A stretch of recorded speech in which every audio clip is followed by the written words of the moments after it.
अपना घर एक छोटी सी पाठशाला कैसे होता है, उसको दर्शाते हुए प्रस्तुत है संत श्री आसाराम जी गुरुकुल के ऋषि कुमारों द्वारा एक छोटी सी नाटिका, जैसी करनी वैसी भरनी।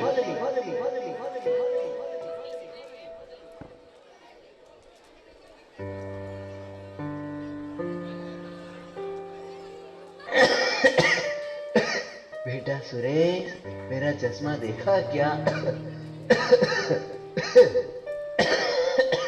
सुबह सुबह शुरू हो गए पापा। कब छुटकारा मिलेगा इनसे पता नहीं। बेटा, मेरे को चश्मा कहीं नहीं मिल रहा है, तू ही ढूंढ के दे देना। क्यों सुबह सुबह परेशान करते हो पापा? आप खुद ही ढूंढ लो ना। मेरा चश्मा यही तो रखा था, कहाँ गया? दिख नहीं रहा है, चश्मा कहाँ गया होगा? बेटा।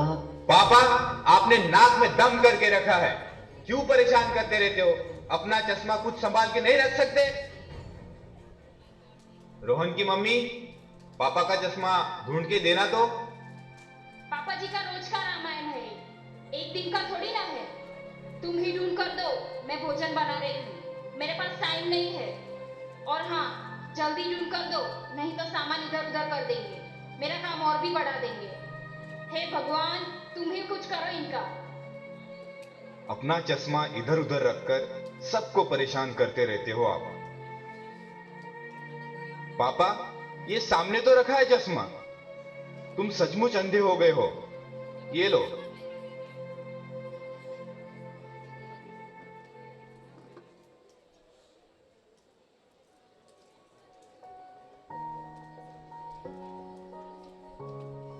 पापा पापा, ये गणित मुझे नहीं आ रहा है, आप कर दो ना पापा। बेटा, तू खुद ही कर ले, तू खुद करेगा तो ही सीखेगा, है ना? चल तू प्रयास कर, चल। हाँ पापा।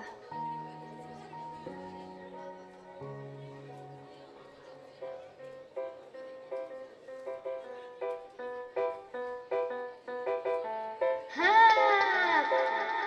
पापा, जवाब मिल गया, जवाब मिल गया, जवाब मिल गया। बेटा संभल कर, तुझे लगी तो नहीं ना बेटा? नहीं पापा, मुझे नहीं लगी, मैं ठीक हूँ।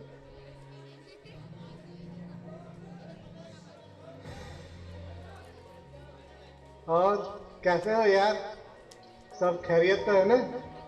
हाँ यार, कट रही है जिंदगी जैसे तैसे।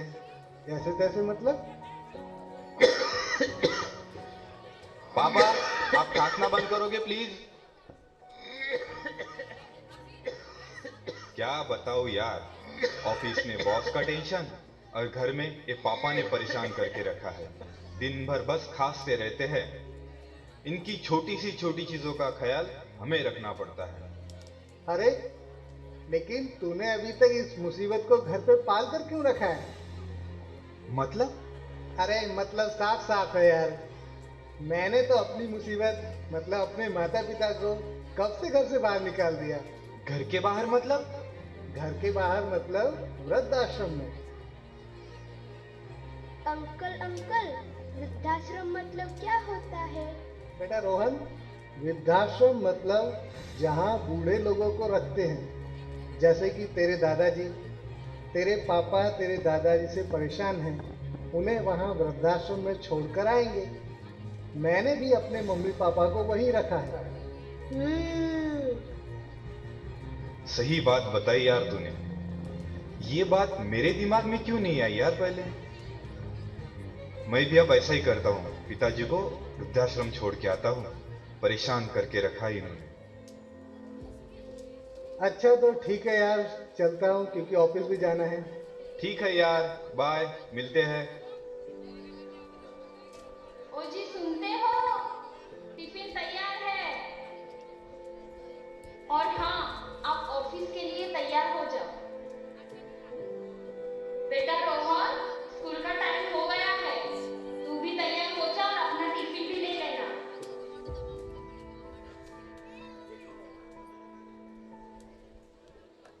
रोहन की मम्मी, मेरा चश्मा कहाँ है? जरा ढूंढ के तो देना। अरे वही कहीं होगा, देख लो। बेटा रोहन, पापा का चश्मा ढूंढ के दो। पापा, आपका रोज का ड्रामा है ये। लगता है आप सचमुच अंधे हो गए हो। ये सामने ही तो रखा है चश्मा। पता नहीं पापा, आपसे कब छुटकारा मिलेगा। आप जल्दी जल्दी बूढ़े हो जाओ, मैं भी आपको वृद्धाश्रम में छोड़ के आऊंगा। रोहन, ये क्या तरीका हुआ बड़ों से बात करने का? क्या तुम स्कूल में यही सब सीखते हो? स्कूल में नहीं पापा, मैं तो आपसे ही सीखा हूँ। पापा, मेरे जरा से गिरने पर आपको कितनी टेंशन हो गई। ये टेंशन मतलब आपका प्यार ही है ना पापा। तो बचपन में आपके पापा भी आपको ऐसे ही प्यार करते होंगे ना। बेटा रोहन, माता पिता के साथ ऐसा व्यवहार बिल्कुल नहीं करना चाहिए। माता पिता तो धरती के भगवान होते हैं, भगवान। उनका हमें आदर करना चाहिए। दादाजी, आप भी तो मेरे पापा के पापा हो, फिर भी वो आपका आदर क्यों नहीं करते?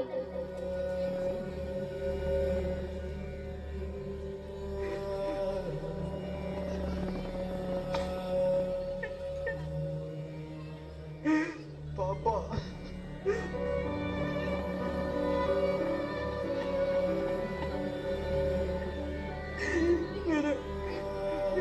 मैं कैसे करती हूँ?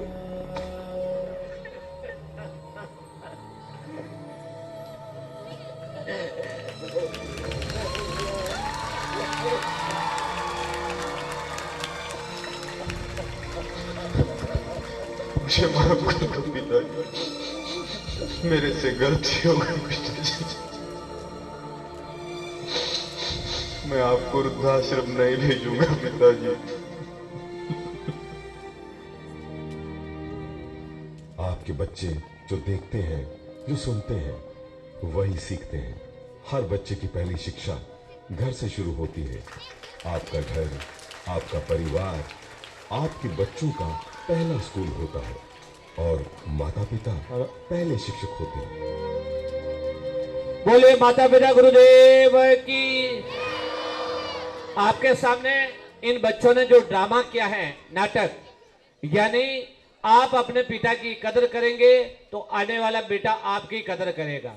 अगर आपने अपने माता पिता की कदर नहीं की है और अपने सास ससुर की कदर नहीं की है तो यह हाल देख लो, आपको वृद्धाश्रम में जाना पड़ेगा, ये तय है। तो आप अपने माता पिता के साथ जितना अच्छा व्यवहार करेंगे, आप अपने बेटे को श्रवण कुमार जैसा समझेंगे तो आने वाला आपका बेटा भी श्रवण होगा। जोरदार तालियां इनके लिए। बाजा मौत कहिए, हमें थाने वृद्धाश्रम में नहीं मिले, तारो पोतरो हपूत भी हो। हाँ सर। आगे तेजल ग्रुप तैयार रहे। जैसी करनी वैसी बनी ड्रामा के ऊपर 2 लाइन कहना चाहूंगी। चल करोगे तो चल मिलेगा, आज नहीं तो कल मिलेगा। अगर जियोगे जिंदगी सच्चाई से तो सुकून हर पल मिलेगा, तो सुकून हर पल मिलेगा। एक बार जोरदार तालियां हो जाए ड्रामा के लिए।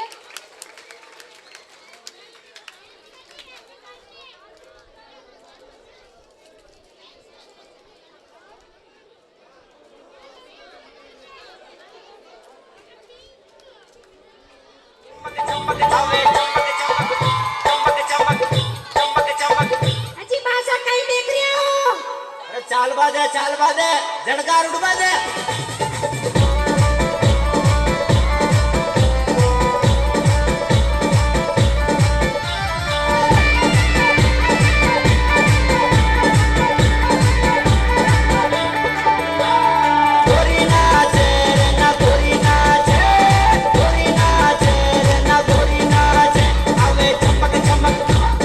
चमक चमक डीजे पे ना गोरी नाचे, अबे चमक चमक डीजे पे ना गोरी नाचे।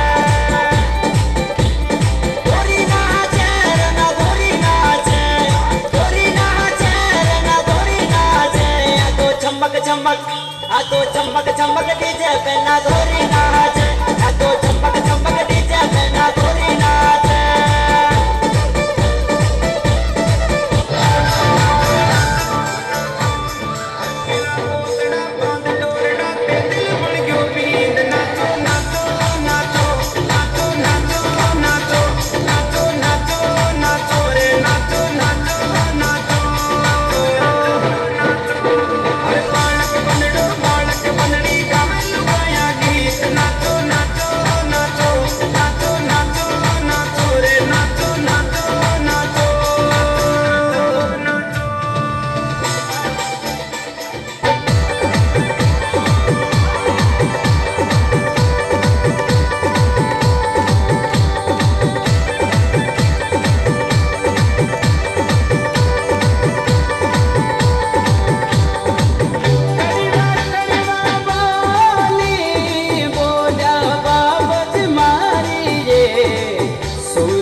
काले दे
ताली हो जाए इस ग्रुप के लिए। अपनी कदरदानी को इस तरह ना छिपाइए, अपनी कदरदानी को इस तरह ना छिपाइए। अगर प्रस्तुति पसंद आई हो तो जोरदार तालियां बजाइए। हाँ, देखिए एक स्वागत बाकी था हमारा, जो हमारे बेंगलोर समाज के हमारे अध्यक्ष श्रीमान दुर्गाराम जी कोडड़ी, आपसे निवेदन करूंगा आप स्टेज पे पधारे, मंच पे पधारे, समाज की ओर से आपका स्वागत किया जाएगा।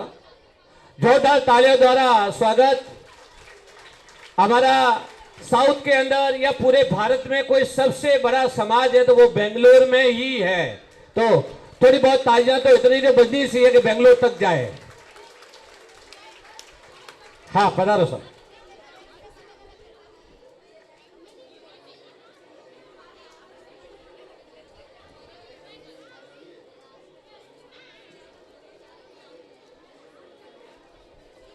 हाँ, श्रीमान गजाराम जी से निवेदन करूंगा, आप और मोहन जी दोनों आ जाओ। एक जना माला पहराना है, एक जना साफा पहराना है। पधारो पधारो। श्रीमान गजाराम जी और मानाराम जी, आपसे निवेदन हो कि आप एक जना माला पहना के बहुमान करे और दूसरा साफा पहना के। उठो उठो सर। हाँ, नहीं तो प्रताप जी आएंगे। हाँ, नीव जी आ जाओ। हाँ, जोरदार तालियों द्वारा स्वागत भाई दुर्गाराम जी कोटड़ी, जो हमारे वर्तमान बेंगलोर समाज के अध्यक्ष हैं। तालियां बजनी चाहिए, तालियों में कंजूसी नहीं रहनी चाहिए। भाई कहते हैं चलाने के लिए कार चाहिए, भाई कहते हैं चलाने के लिए कार चाहिए, और बहनें कहती हैं पहनने के लिए सोने का हार चाहिए। अरे हम तो इतना ही कहते हैं कि आपकी मीठी मीठी ताली का प्यार चाहिए, आपकी मीठी मीठी ताली का प्यार चाहिए। हाँ, अगला कार्यक्रम की ओर भाई थान जी आपके लिए प्रश्न उत्तर लेके आ रहे हैं, भाइयों के लिए, युवाओं के लिए, युवा भाइयों के लिए। भारत का सबसे शाकाहारी राज्य कौन सा है? और है एक। नहीं, राजस्थान दूसरे नंबर पे है। आपको बता दें, इतने जोर से बोले ना, राजस्थान दूसरे नंबर पे है। एक ही बताना है, गुजरात पहले नंबर पे। सही है? नहीं।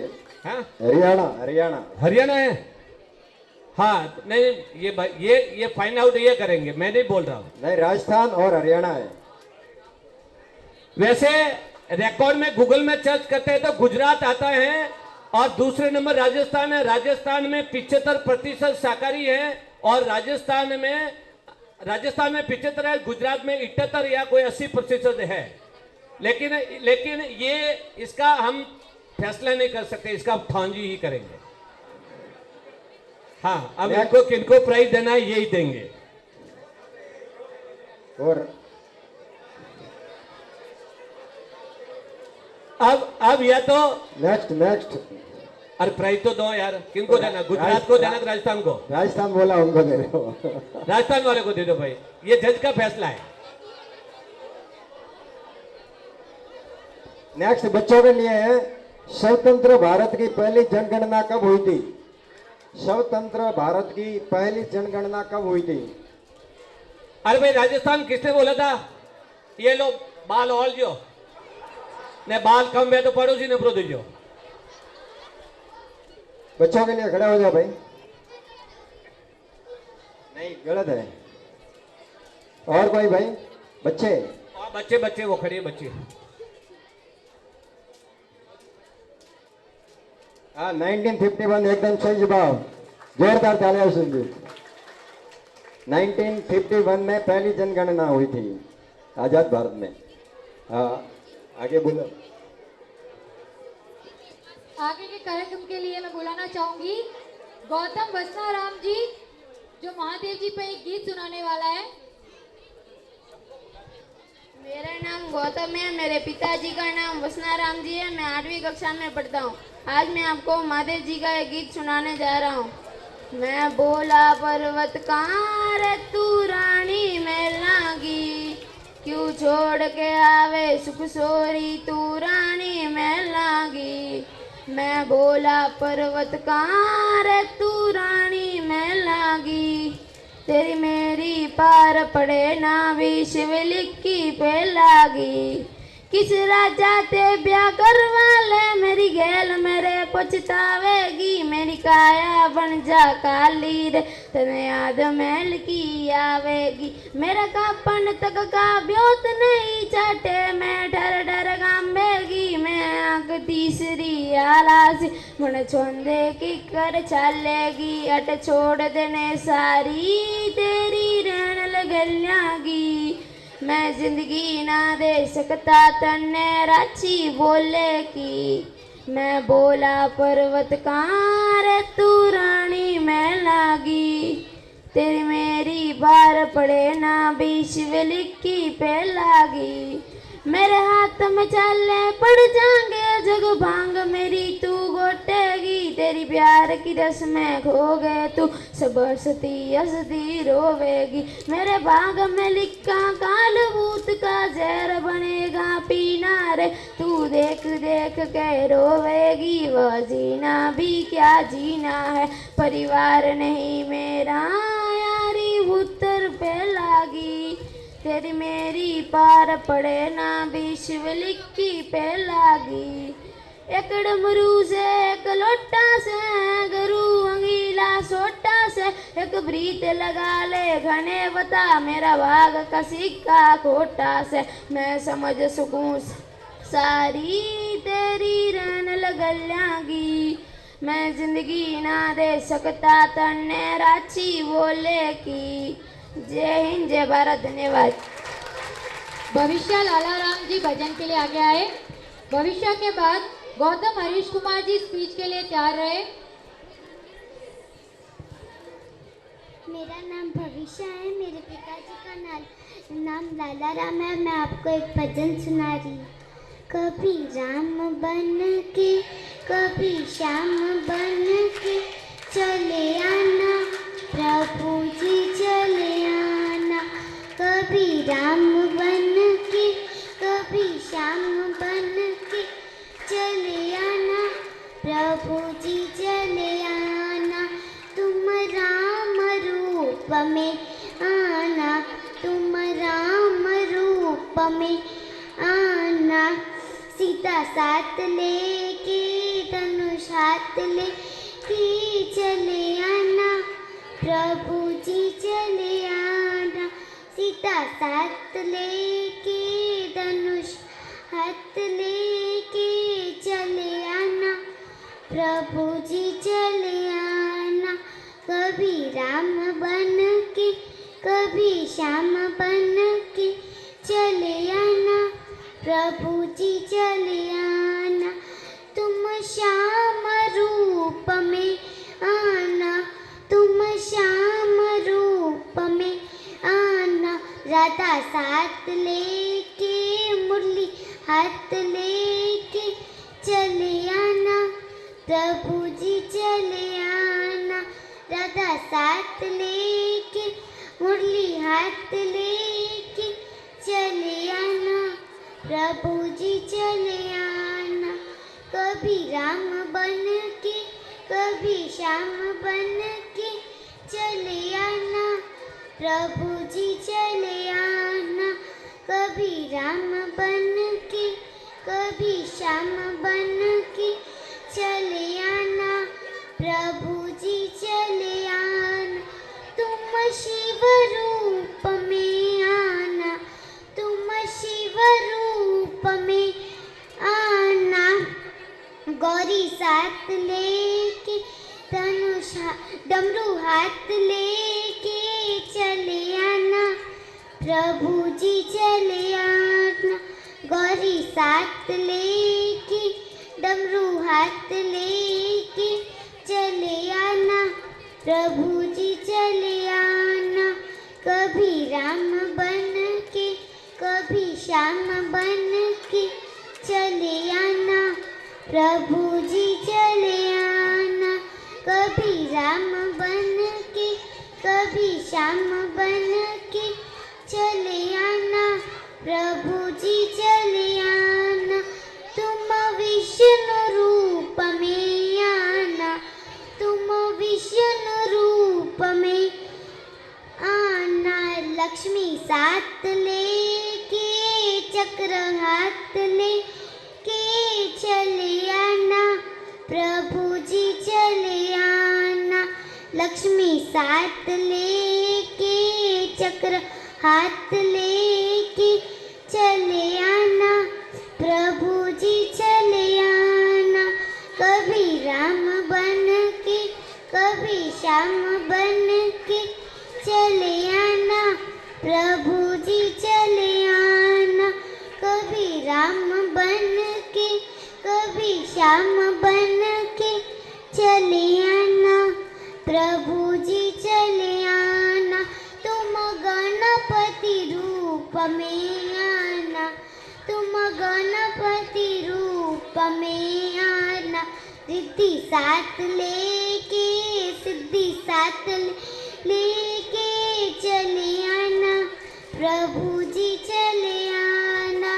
रिद्धि साथ लेके, सिद्धि साथ लेके चले आना, प्रभु जी चले आना।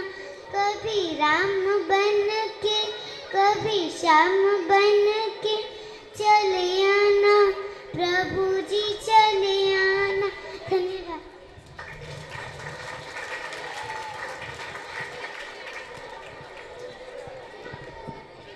बहुत ही शानदार भविष्य। अगली कड़ी में गौतम हरीश कुमार जी स्पीच के लिए, इनके बाद रोहित मनरूपाराम जी तैयार रहे। मेरा नाम गौतम है, मेरे पिताजी का नाम हरीश कुमार जी है। मैं 8वीं कक्षा में पढ़ता हूँ।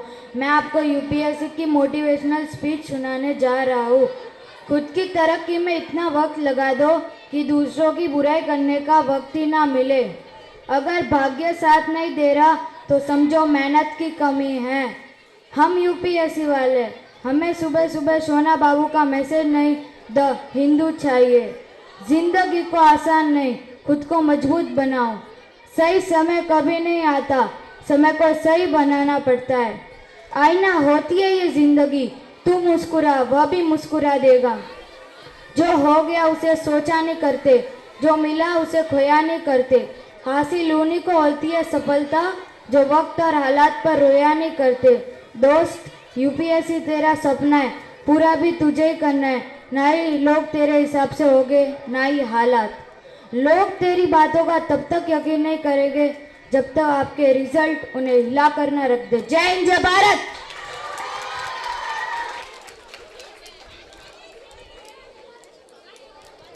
हेलो, देखो थे लोग बातों की दी जितने ने भाई बहुत बढ़िया बात की रही। यूपीएससी आजकल कोई यूपीएससी शब्द आवे कई जोने जोने कंप्यूटर और यूपीएस दिए। और यूपीएससी कोई है जो कलेक्टर बने नहीं, कलेक्टर बड़ी पढ़ाई करनी पड़े और वरने पहला एग्जाम देना पड़े परीक्षा रही बड़े बारे में ने क्यों है। और एक कलेक्टर बने यानी वो एक जिला रो राजा वे। ऊपर पड़े रुपया तो घना ही है, करोड़पति अरबपति वाला। ऊपर पड़े 1 करोड़ की गाड़ी वेला, लेकिन कभी मौकों में या सामान आड़ो जगह पे जाओ बटे गाड़ी छोड़े ने मैं जाओ तो आया से आके फलौन जी आया है।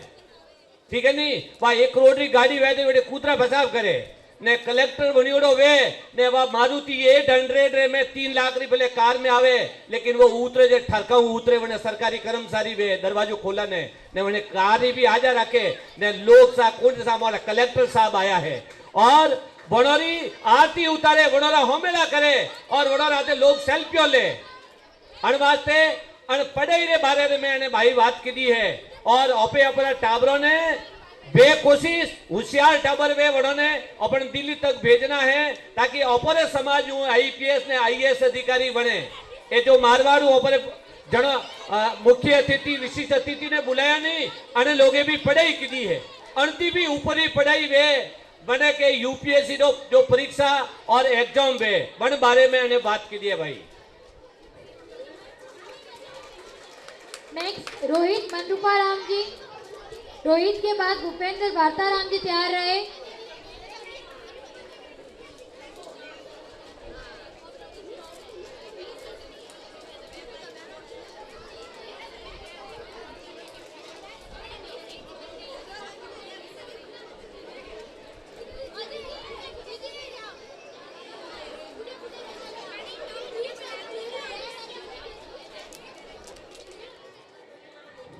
मेरा नाम रोहित है, मेरे पिताजी का नाम मंद्रुपा राम जी है। मैं आर्टिफिशियल इंटेलिजेंस के बारे में कुछ बोलने जा रहा हूँ। आर्टिफिशियल इंटेलिजेंस को हिंदी में कृत्रिम बुद्धिमत्ता भी कहते हैं, जो कि वर्तमान समय में बहुत चर्चित विषयों में से एक है। कृत्रिम बुद्धिमत्ता एक ऐसी तकनीकी है जिससे मशीनें मानव जैसा सोचने, समझने और निर्णय लेने में सफल हो रहे हैं। इसके उपयोग से मशीनें सोचने, समस्या का समाधान करने और निर्णय लेने में सक्षम हो रहे हैं। यह तकनीकी आज हमारे जीवन के लगभग हर पहलू में प्रवेश कर चुकी है, चाहे वह स्वास्थ्य सेवा हो, शिक्षा हो, व्यापार हो या मनोरंजन हो। आर्टिफिशियल इंटेलिजेंस का सबसे बड़ा प्रभाव हमें रोजगार के क्षेत्र में देखने को मिल रहा है, जहां एक तरफ यह काम को सरल और तेज बना रही है, वहीं दूसरी तरफ यह मानवीय श्रम की आवश्यकता को कम कर रही है। उदाहरण के लिए फैक्ट्रियों में मशीनें और रोबोट मानव श्रमिकों की जगह ले रहे हैं। इससे रोजगार के नए नए अवसर प्रदान हो रहे हैं, लेकिन साथ ही पारंपरिक नौकरियों का खात्मा भी हो रहा है। आर्टिफिशियल इंटेलिजेंस का स्वास्थ्य सेवा में भी बहुत बड़ा योगदान है। अब चिकित्सक विशेषज्ञ मशीन लर्निंग और डेटा एनालिटिक्स के माध्यम से बीमारी का पूर्ण अनुमान लगाने और उसका इलाज करने में सफल हो रहे हैं। कृत्रिम बुद्धिमत्ता के साथ कुछ चुनौतियां भी जुड़ी हैं, जैसे गोपनीयता, सुरक्षा, नैतिकता। धन्यवाद। जय हिंद, जय भारत। भूपेंद्र वार्ताराम जी। भूपेंद्र के बाद में जिया और रुचि पोयम के लिए तैयार रहे। जय बोलो राजेश्वर भगवान की जय। संत श्री सौलाराम जी महाराज के चरणों में कोटि कोटि वंदन। और आज के हमारे मुख्य अतिथि श्रीमान सौलाराम जी और विशेष अतिथि श्रीमान हीरा राम जी और मुख्य बिरमा राम जी और बारगांव से पधारे गए सारे मेहमानों को मेरा प्रणाम है। आज सभी को पता ही होगा कि हमारे माता पिता हमारे जीवन में एक अनमोल उपहार की तरह होते हैं, जिसकी कोई कीमत नहीं होती। माता पिता के बिना हमारे जीवन का कोई अर्थ नहीं है और हम लोग हमारे जीवन की कल्पना भी नहीं कर सकते। हमको इस दुनिया में लाने वाले भी हमारे माता पिता ही होते हैं। हमारे जीवन में बचपन से लेकर आज तक माता पिता ने बहुत सारी भूमिकाएं निभाई है। भले ही हम जीवन में कितने भी बड़े आदमी हो जाए, पर उनकी नज़रों में बच्चे ही रहते हैं। माता पिता का पूरा जीवन उनके बच्चों की भलाई में ही कट जाता है। दुनिया के हर रिश्तों में आपको झूठ, बेईमानी देखने को मिल जाएगी, पर माता पिता का एक ऐसा रिश्ता होता है जो निस्वार्थ होता है। माता पिता से हमको ये सीखने को मिलता है कि हमारी ज़िंदगी में मुश्किल से मुश्किल परिस्थितियों पर सही राह में चलकर मुश्किलों का डट कर सामना करना, और माता पिता के आशीर्वाद से हम हमारे जीवन की बड़ी से बड़ी परिस्थितियों को हल कर लेते हैं। माता पिता हमको बहुत प्यार करते हैं, हमारे सारी ख्वाहिशें पूरी करते हैं। आज मैं हमारे माता पिता को उनके संघर्ष, बलिदान, त्याग और मेहनत के लिए धन्यवाद कहना चाहता हूँ। और सुनजो, माता पिता की जो डांट खा ले बच्चा, वो उसको दुनिया की किसी की डांट खाने की जरूरत नहीं होती है। और जो माता पिता के चरण छू ले, उसको किसी की दुनिया के सामने झुकने की जरूरत नहीं होती है। जय हिंद, जय भारत। पोयम के लिए जिया और रुचि, इनके बाद तनया तैयार रहे। हेलो,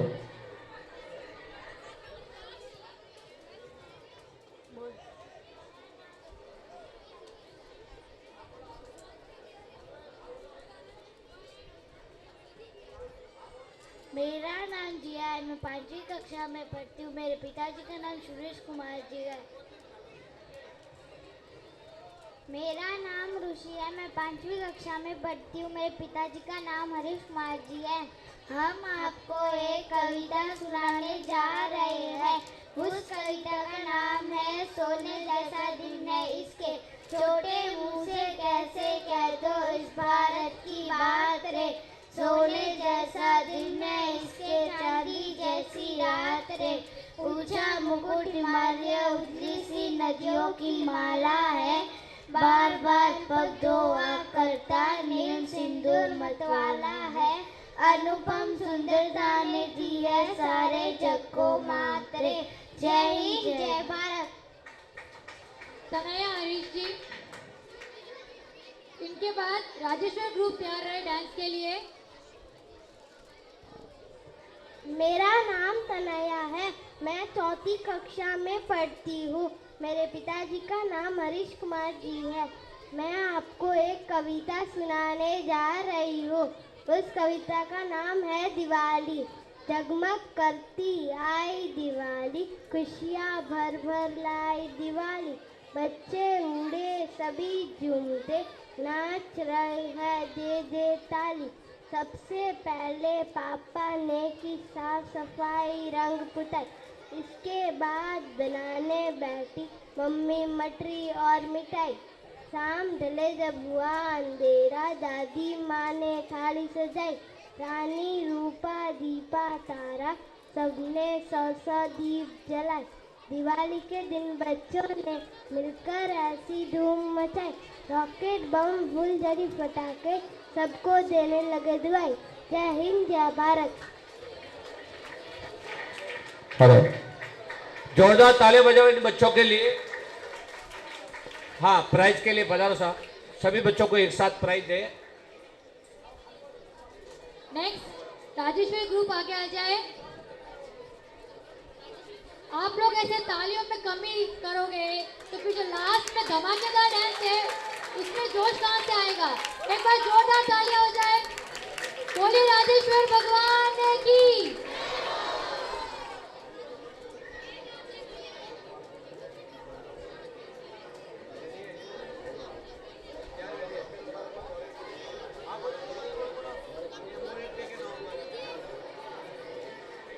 हेलो, एक क्वेश्चन हो जाए, प्रश्न उत्तर। ऐसा कौन सा शब्द है जिसमें फल, फूल और मिठाई तीनों शब्द आते हैं? फल, फूल और मिठाई तीनों शब्द आते हैं, वो कौन सा फल है? ऐसा कौन सा शब्द है जिसमें फल, फूल और मिठाई तीनों शब्द आते हैं? एड़ो कोई नॉम है वन में एक नॉम के जे 3 चीज आवे, फूल ही आवे ने मिठाई आवे ने फल आवे। गुलाब जामुन एकदम सही। ओ मामा जी ने प्राइज दो। गुलाब जामुन, गुलाब रो फूल ही वे ने गुलाब रो मिठाई। ऐसा बटू क्यों? बटू आयो के? बटू आयो। पहला बटू आया तो बटने दो। कौन क्यों भाई? हाँ बटने दो। मुकेश, हाँ दे दो। अरे जिसके हाथ में आएगा उसको दे दो। हाँ तो कौन बताए? कौन बताए? नहीं, प्रकाश बोलेगा। नहीं बोला कौन है? अभी तू नहीं बोलना है, कोई बोलियो है। हाँ तो प्रकाश ने दो, प्रकाश ने दो भाई। हेलो, आगे के लिए महाभारत में युद्ध में किसने भाग नहीं लिया? महाभारत के युद्ध में किसने भाग नहीं लिया?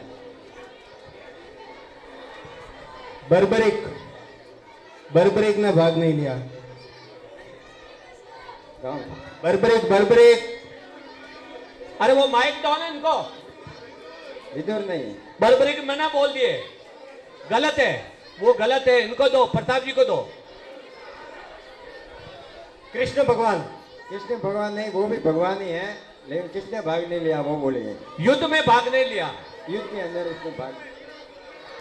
अरे आप नहीं बोलना है, कार्यकर्ता नहीं बोलना है, आपके लिए नहीं है। राजा धृतराष्ट्र, बलराम जी, राजा धृतराष्ट्र बोला। हाँ ठीक है, उनको दे दो बच्चे। अरे बच्चा बोला है, बोला ठीक है ठीक है। आगे देखो सवाल आवे माइक में बोलनो, नहीं थे बोलो जो लिख आउट पे वो बिजोड़ो माइक में बोले जो वो प्राइज वो ले जाए रहो। हाँ ग्रुप में बुलाओ। अरे एक बार कोई भी हो, एक भाई देसावर रहतो पण ग्रुप में बुलाओ। राजेश्वर ग्रुप एक भाई देसावर रहतो जो हाफी रोटी बनावतो, जो कोने और यारो पागो टूटो रहो, और यारो पागो टूटो होने की अपने एकला हवल करावरो काम कोनी जो एक दो टोंगो माती रोटी बनावते जो वो पट पट पट पट बाजतो। थोड़ा दिनों उन्हें व्याव्यो ने घरवाली ने देसावर लेने आए पड़े और ये वो टूटो रिश्तो आ घरे रोटियां बनावती थी, रोटियां बनावती ने वो भाई आयो क्यों आज बेटो और यो भाजी कोनी रोटियों तो बनावे ने वियो कोई मु तो बनावतो जो रोटी वो सकलो वाजतो हम बेटो भाजी कोनी तेरे बने के कोई है और यो नवो लायो कोई के नवो नहीं लायो वो जूनो वालो छे तो के मुंह बनावतो जब तक मैं टक टकरी आवाज आती ने हमें आवाज नहीं आवे के अन्ने एक टोंग तो टूटोड़ी थी ने दो टोंगो मैं तोड़ी परी जब वो आवाज नहीं करे घरे देनी क्यों के हावल रियो मैं ही आवाज की दी तो मारी टोंगोरो पापो प्रो कहा थी जो बोलो रेवा में फायदो है। हाँ आया तो ग्रुप। हाँ सर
राजेश्वर चारो नाम दी प्यारो नाम दी, हमारे सिर पे सावरिया थारो हाथ दी, आने लागे वो राजेश्वर प्यारो नाम दी, आने लागे वो राजेश्वर प्यारो नाम दी, प्यारो नाम दी।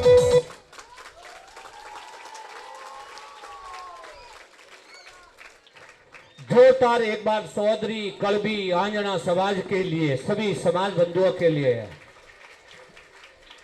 पधारो सा प्राइस और सम्मान किया जाए इनका, चौधरियों का। हमारी संस्कृति के बारे में गीत भी था और सीख भी थी। और इस संस्कृति ने पौतरनो नहीं है। कल वो लोकल ट्रेन में आओ तो जो दो मारवाड़ी एक छोरो छोरी बैठा, वे दो ही अंग्रेजी में बात करें, पर अंग्रेजी पूरी आती वजह तो ठीक है। अंग्रेजी बोले बने अंग्रेजी री हिंदी कीधी बने, अंग्रेजी री कोई कीधी हिंदी कीधी, न तो हिंदी नोई मारवाड़ी नोई अंग्रेजी में क्या आज बदरी कूलर है। अणवाते ओफरी जो संस्कृति है वे टाबरों ने जरूर हिकावजो ने, टाबरों ने नहीं हिकाई तो ए पड़ी जे ने ए तो परा जेला अमेरिका में ने लारे थे धनी लुगाई नवो ब्याह करे ने की कर वे के जो दोई एकला बूढ़ापा में रोला रोटी नहीं खवीजेला जाय जाय ने करी कैंटीन में जीवनो पड़ेला। अणवाते टाबरों ने संस्कार सोका दीजो। हाँ इसको ऊपर ले जाओ, ठीक है। अब जिस घड़ी जिस पल का इंतजार था वो घड़ी आ चुकी है। हमारे 25 किलोमीटर दूर से हम लोग यहाँ व्यापार के लिए आए, अपने बच्चों को स्कूल भेजा और शिक्षा के मायने भी हम लोगों ने, हमारे समाज ने खूब तरक्की की है। तो राजस्थान से हमारे पधारे आज के विशिष्ट अतिथि महोदय श्रीमान वीरमा राम जी से मैं निवेदन करूंगा कि आप आए और समाज और इन बच्चों को संबोधित करें। भाई वीरमा राम जी, जोरदार तालियों द्वारा उनका स्वागत, अभिनंदन भाई वीरमा राम जी का।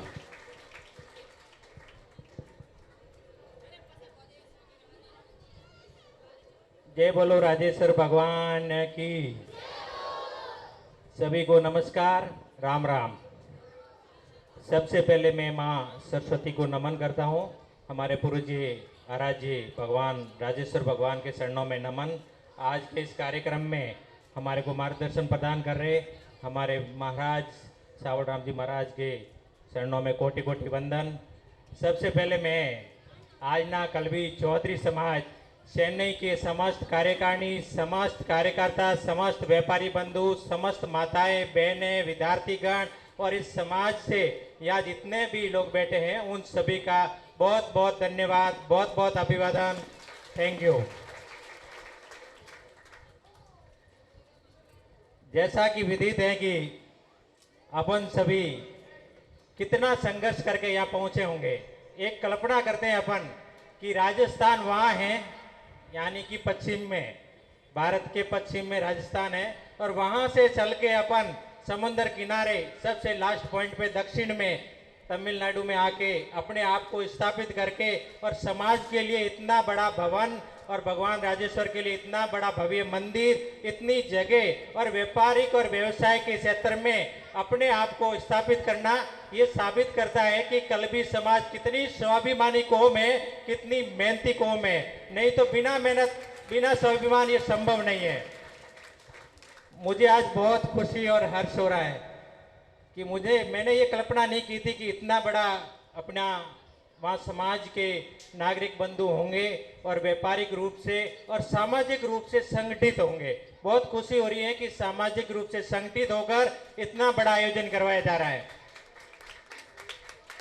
मुझे वहाँ से पहले 1 साल 2 साल 3 साल पहले से कंटिन्यू संपर्क किया जा रहा है कि आपको यहाँ पर आना है, परंतु जिस दिन ईश्वर की ओर से आदेश नहीं होता है, आपका और मिलना नहीं होता है और वो सहयोग और वो पल अपने बीच में नहीं आता है, तो अपन एक दूसरे से मिल नहीं पाते हैं। और शायद इस बार ये लिखा हुआ था, इस बरसात के मौसम में सावन के बाद कृष्ण भगवान का जो आपका झूला महोत्सव यहाँ पर चल रहा था, उसमें शामिल होने का भगवान का शायद आदेश था, इसलिए आप और हम दोनों रूबरू हो सके और आप जैसे सभी वरिष्ठ नागरिकों का, माताओं का, बहनों का दर्शन करने का, मिलने का, एक दूसरे से जुड़ने का अवसर मिला। उसके लिए समस्त समाज का मेरी ओर से बहुत बहुत धन्यवाद, आभार।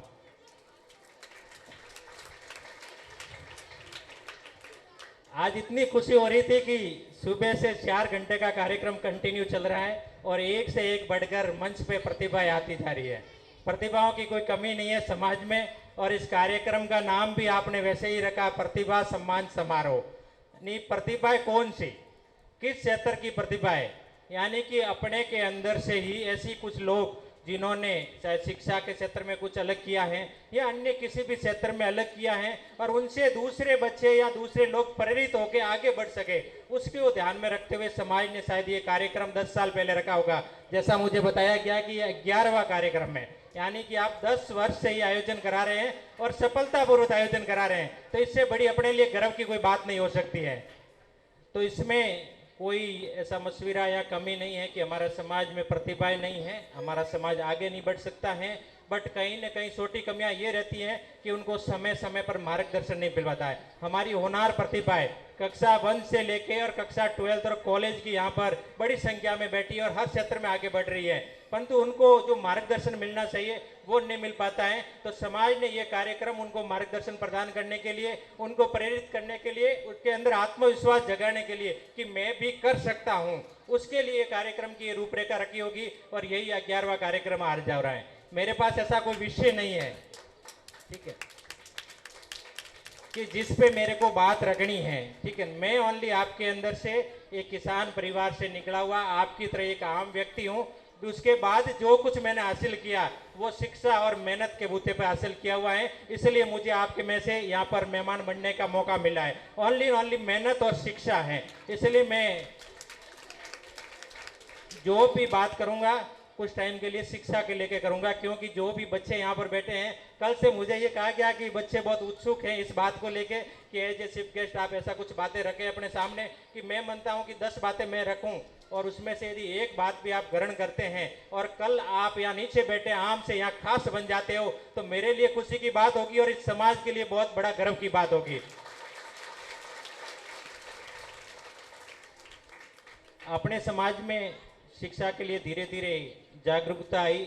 पहले बहुत कम देखने को मिलता था कि यूपीएससी में कोई सिलेक्ट हो रहा हो, एग्जाम देना ही बहुत बड़ी बात है, सिलेक्ट होना तो बहुत बड़ी बात हो जाती है कि बड़ी मुश्किल से कोई 5, 10, 15, 20 बच्चे यूपीएससी का एग्जाम देते थे। उसके बाद आरपीएससी और ये दूसरे एग्जाम तो होते ही हैं। अब धीरे धीरे उसमें चयन होना लगा, सिलेक्शन होने लगा, तो एक के बाद एक करके आगे आगे जो भी शिक्षा में जागरूकता होती गई और एक को देख के दूसरा आता है, दूसरे को देख के तीसरा आता है। और आज भी यूपीएससी, जैसा पहले आप बता रहे थे, यूपीएससी मतलब है भारत लोक सेवा आयोग, जो आईएएस की एग्जाम कराता है, मतलब इंडियन एडमिनिस्ट्रेटिव सर्विस की जो परीक्षा होती है सबसे बड़ी परीक्षा होती है और भारत की सबसे बड़ी सेवा होती है वो आईएएस की सेवा होती है। उसका एग्जाम करने वाली एजेंसी है वो यूपीएससी है। उसी प्रकार राजस्थान में सबसे बड़ी सेवा होती है वो राजस्थान प्रशासनिक सेवा आरएएस होती है, तो उसकी जो भी एजेंसी होती है वो आरपीएससी होती है। तो वो एजेंसी आपको भर्ती करने की काम करती है और उसमें जो चयनित व्यक्ति होता है एज ए आईएएस यानी इंडियन एडमिनिस्ट्रेटिव सर्विस, वो आपका कलेक्टर बनता है। जैसे आप चेन्नई की बात कर रहे थे कि चेन्नई इतना बड़ा शहर है, उसके अंदर एक कलेक्टर है, तो आप कल्पना कर सकते हैं कि वो कितना पद बड़ा होता था और उसको लाल बत्ती पूरा वाजमा मिलता था, उसके पास पावर होती थी, आम जन को रिलीफ देने की पावर होती थी, जन सेवा करने की पावर होती थी, बदलाव लाने की पावर होती थी। उसी को देख के अपन प्रेरित होते थे और आज भी उस सेवा का चार्म वैसे ही बना हुआ है और अपन लोग सभी प्रेरित हो गए। और हर स्टूडेंट का ये ख्वाब होता है कि मैं भी आईएएस बनूं, मैं भी लाल बत्ती की गाड़ी में जन सेवा करने का काम कर सकूं, इसलिए इस सेवा को सबसे बड़ा माना गया है। तो आप सभी का पहला सपना ये होना चाहिए कि मैं भी आईएएस बन सकूं।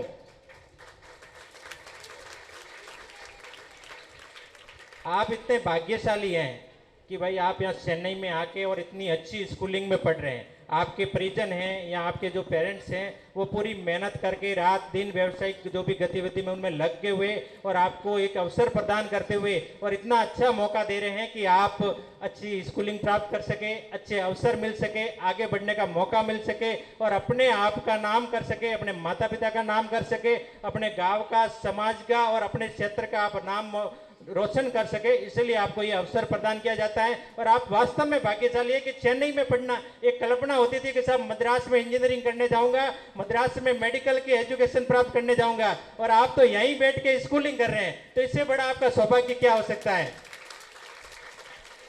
तो आप सभी से मेरा यही कहना है कि जो भी अवसर अपने माता पिता देते हैं और जो भी मौका मिलता है उस मौका को अपने को भुनाते हुए और अपने आप को एक अच्छा व्यक्ति साबित कैसे कर सके, अपने आप को एक अच्छा नागरिक कैसे बना सकते हैं, उसके लिए पूरी तन मन से मेहनत करनी है। मेहनत के आगे और कुछ नहीं है। यदि आप मेहनत करोगे तो अपने आप आपके अंदर आत्मविश्वास आएगा, आत्मविश्वास आएगा तो आप सफल होंगे और सफल होंगे तो अपने आप आपका नाम हो जाएगा। हर कोई आपको एज ए आदर्श के रूप में, प्रेरणा के रूप में मानेगा।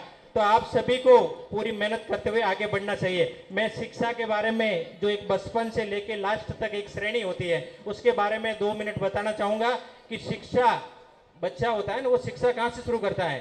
शिक्षा प्राप्त अपने माँ के गर्भ से स्टार्ट कर लेता है।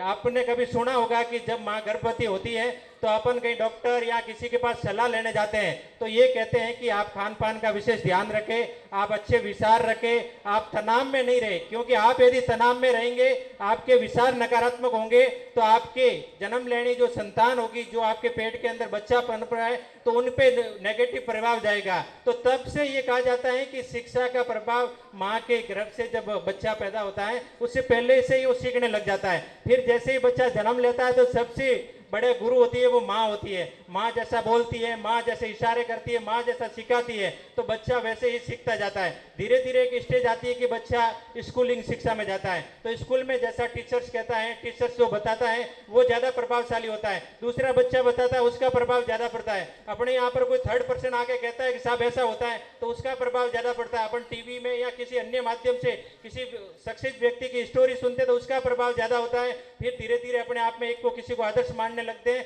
और उसका प्रभाव होने लग जाता है। और फिर एक टाइम आता है कि अपन स्कूल से कॉलेज लाइफ में आ जाते हैं तो फिर कॉलेज लाइफ में बच्चा अपने आप में परिपक्व हो जाता है और वो खुद को आगे बढ़ाने के लिए कॉन्फिडेंट हो जाता है। इसलिए मेरा कहना है कि बचपन से बच्चे का यदि अच्छी देखभाल करेंगे, उसको अच्छा माहौल देंगे, यदि परिवार में आपका अच्छा वातावरण होगा, सकारात्मक वातावरण होगा तो वो आवश्यक रूप से बच्चा आगे बढ़ेगा और उसके अंदर अच्छे विचारों का सर्जन होगा और अच्छे विचार पनपेंगे तो बच्चा आवश्यक रूप से सफल होगा। तो मेरा आप सभी जो बुजुर्ग जन, वरिष्ठ जन, माताएं बहनें यहाँ हैं तो उन सभी से निवेदन है कि मैं जितना जानता हूँ, जितना समझता हूँ उसके आधार पे बता रहा हूँ कि बच्चे को पहले अपने घर में, अपने परिवार में अच्छा माहौल दे ताकि वो पॉजिटिव माहौल में आगे बढ़ सके। अपन बच्चे को बार बार डांटेंगे, बच्चे को बार बार टारगेट करेंगे तो बच्चा नकारात्मक की ओर बढ़ जाएगा। और बच्चे के लिए सबसे बड़ा गुरु ही माँ होती है। जब अपन टीचर को डांटती है तो सुन के काम कर लेते हैं, तो माँ कहती है तो पहला मानना चाहिए। यदि बच्चा अपने माता पिता की कहनी मान लेते, जैसे अभी एक नाटक का मंचन हुआ था कि पिता ये होता है, माता ये होता है, स्पीच में यही बात बताई गई है, तो वो अपने जीवन में उतरनी चाहिए। अपने को कुछ टाइम बैठ के उस पर मनन करना चाहिए कि अपन क्या कर रहे हैं, वास्तव में क्या बातें रखी जा रही है उसको मन में उतार रहे हैं। कहना आसान है, करना मुश्किल है। ठीक है, मैं यहाँ बोल के तो जाता हूँ बट मेरी लाइफ में वो करता हूँ तब समझ में आता है। तो आज सुबह से जो भी नाटक में मंचन हुआ है उसको अपने जीवन में उतार के देखिए। 2 मिनट एकांत में बैठ के मनन करिए कि क्या मैं कर सकता हूँ। नन्हे मुन्ने छोटे बच्चे यहाँ भगत सिंह बैठे थे, कोई पुलिस का जवान बना हुआ था, कोई आपके बीएसएफ का, आर्मी का जवान बन के ड्रेस बन के आया था। तो उन सबका एक आइडिया है, उन सबका एक ही सपना हो सकता है कि मैं भी आगे जाके आईपीएस बनूं, मैं भी आगे जाके आरपीएस बनूं, हो सकता है आर्मी में मैं मेजर बन जाऊं या अच्छी पोस्ट पे चला जाऊं या अन्य किसी भी सेक्टर में आगे बढ़ जाऊं। तो कहीं ना कहीं वो उनका आइडिया है, क्रिएटिविटी है, तब वो यहाँ बन के आया था। तो वो अभी से शुरुआत से, बचपन से ऐसे गुण बच्चे करते सर्जित हो जाते हैं तो वो आवश्यक रूप से आगे चला जाता है।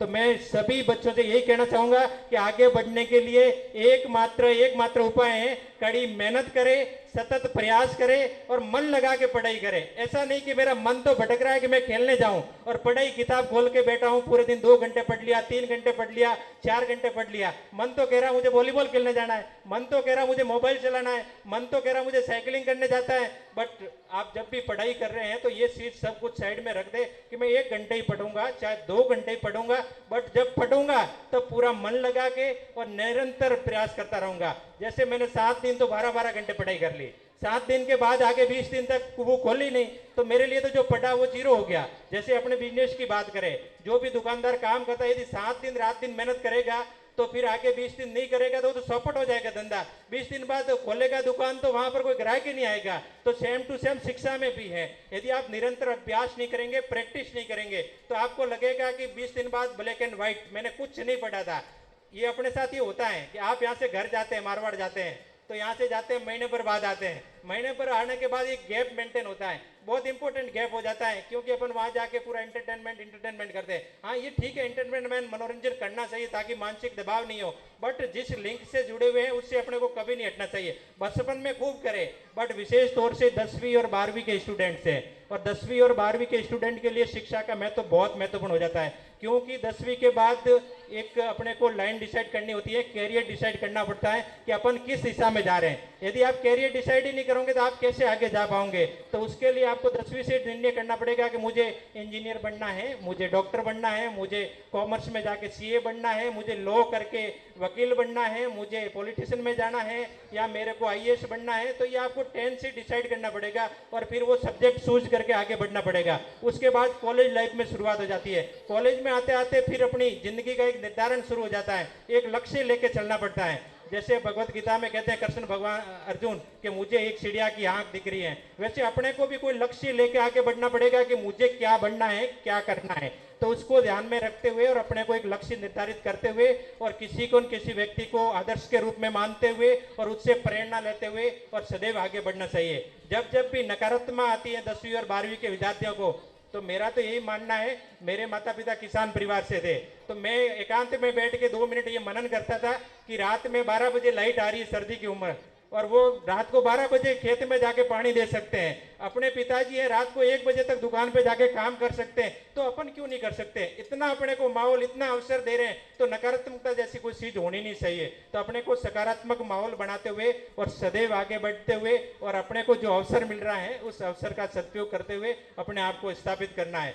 इसके बाद 2 मिनट के लिए मैं आज की एक क्रांति, डिजिटल क्रांति जिसको बोलते हैं सोशल मीडिया, उसका प्रभाव अपने पे क्या पड़ रहा है, अपने घरों में क्या प्रभाव पड़ रहा है और ये आने वाले टाइम में कितना खतरनाक हो सकता है। इस पे कई मेडिकल विभाग की, डॉक्टर्स की या वैज्ञानिकों की अलग अलग रिपोर्ट्स भी आती हैं। उसमें कई बार बताया जाता है कि बच्चे कंटिन्यू 8 घंटे मोबाइल चला रहे हैं तो उसकी आंखें खराब होगी, कि चिड़चिड़ापन पैदा हो गया, बच्चे के कोई काम करने में मन नहीं लगता है। कोरोना के बाद ये प्रभाव बहुत ज़्यादा हुआ, क्योंकि कोरोना में 2 साल का अपने को गैप मिला। उस गैप में घर बैठे बैठे अपने जो भी डिजिटल, चाहे टीवी थी, कंप्यूटर था, लैपटॉप था, उसी पे अपन लगे रहे। और सोशल मीडिया जितना सकारात्मक है उससे ज़्यादा नकारात्मक प्रभाव डालने वाला है। यदि आपको पॉजिटिव वे में यूज करोगे तो बहुत बेस्ट है, यदि इसको पॉजिटिव वे में नहीं करके और ट्रैक से हट गए तो बहुत नेगेटिव चला जाएगा। आपने आजकल देखा होगा कि उस पर हर न्यूज आती है, हर इंपॉर्टेंट न्यूज सामग्री मिल जाती है। आप देश विदेश के बारे में जो भी जानना चाहते हो गूगल पे डालो, 2 मिनट में मिल जाता है।